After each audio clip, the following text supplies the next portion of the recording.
بسم اللہ الرحمن الرحیم۔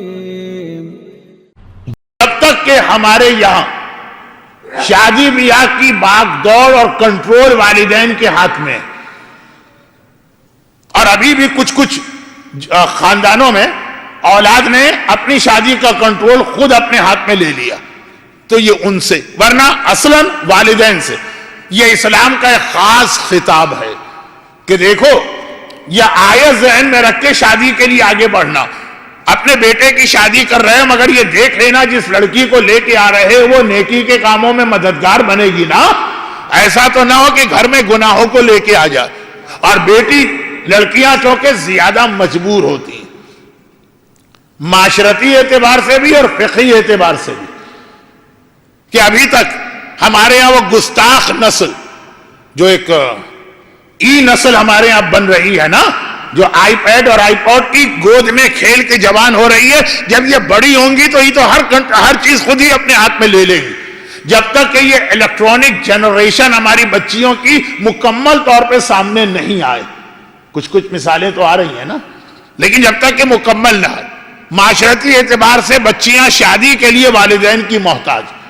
اور فقہی اعتبار سے بھی بعض مراجع کا فتویٰ کہ باپ کی ولایت بیٹی پر مکمل ہے، بغیر باپ کی اجازت کے وہ شادی کر ہی نہیں سکتی۔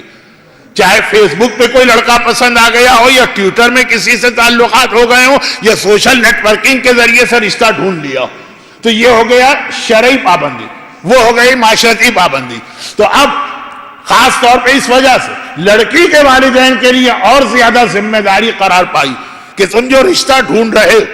کیسا ہونا چاہیے رشتہ۔ یہ موضوع آج کل ممبر پہ بہت پڑھا بھی جاتا ہے، پھر بھی عمل نہیں ہو رہا، اس لیے یاد دہانی کے لیے مجھے آگے بیان بھی کرنا پڑے گا۔ اور شہزادی کے حالات میں شہزادی کی شادی تو ایک عنوان بنے گی۔ ابھی تو صرف تعاونوا علی البر والتقوی کی آیت کو سمجھا رہا ہوں کہ جس وقت تم شادی کا فیصلہ کرو اپنی اولاد کی، تو ساری چیزیں اور بھی دیکھو، لیکن خاص یہ آیت ضرور دیکھنا کہ کیا اس شادی کے نتیجے میں گھر میں ایک معاونت کرنے والا، ایک مددگار آ رہا ہے نیکی کے کاموں میں، اور گناہ کے کاموں کو روکنے والا آ رہا، یا تمہارے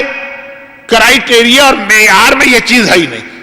اسی موقع پہ بڑی سخت حدیثیں آتی ہیں کہ کسی نے اگر اپنی بیٹی کی شادی کسی بے دین سے کر دی، اور اس کے نتیجے میں اس کی بیٹی بھی بے دین بن گئی، تو اسے 70 انبیاء کے قتل کے برابر گناہ ملے گا۔ بیٹی کی بات نہیں ہے، بیٹی کی شادی کرنے والے والدین کی بات ہے۔ تو خیر